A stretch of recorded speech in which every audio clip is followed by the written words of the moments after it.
خدا و تمام اون شکلی که ما داشتیم تو اون دردا، تو اون گریه ها، قصه هامون، همه رو خدای مهربون بغل میکنه و توی بهترین شکلی که ما داریم ما رو تو آغوش خودش میگیره.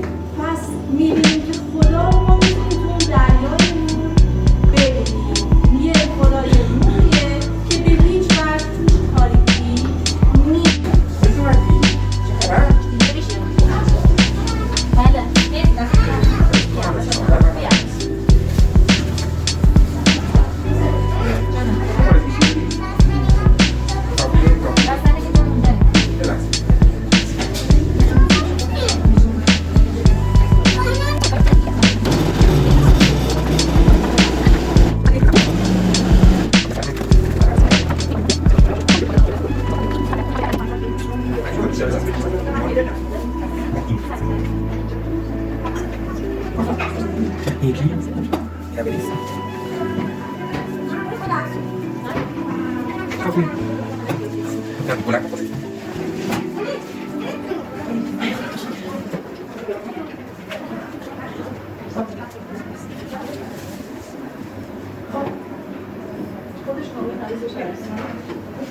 بکنم بشه دیگه.